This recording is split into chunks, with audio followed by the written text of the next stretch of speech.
Wanyo wakazi wa nchi ya Mabore wakati wa Mataouja.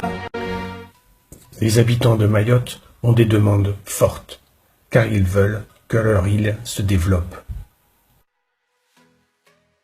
Mais depuis l'Élysée, il est difficile de mesurer les besoins et les envies des habitants du 101e département français, car il se trouve à plus de 8000 km.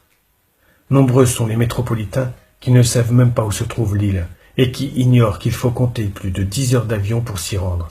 Et parmi ceux-ci se trouvent même des politiciens qui imaginent que Mayotte est une ville du fin fond de la Corrèze.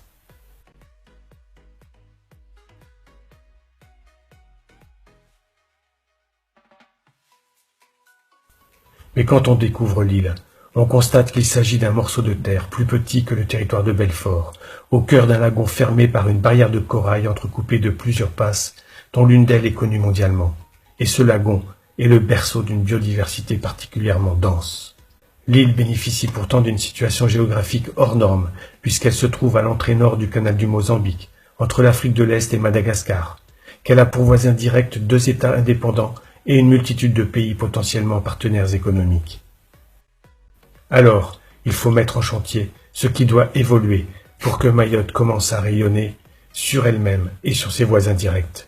L'île peut et doit devenir un port régional incontournable, car sa position est idéale et ses infrastructures portuaires ont le potentiel pour.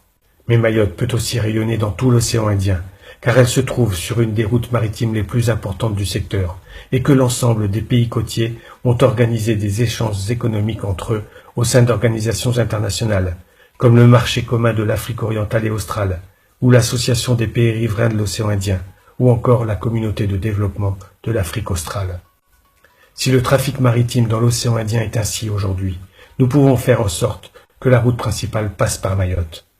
Mais pour y arriver, le port de Nogoni et l'aéroport de Dzaoudzi vont devoir grandir, évoluer vers des certifications plus importantes et augmenter leur capacité d'accueil et de traitement des marchandises et des voyageurs. Pour que Mayotte devienne une île majeure de la région, il nous faut donc nous unir au sein d'une organisation forte qui va rassembler les forces vives désireuses de faire évoluer l'île et les entités capables d'œuvrer pour faire de notre département le moteur de l'océan Indien. Konyomoja.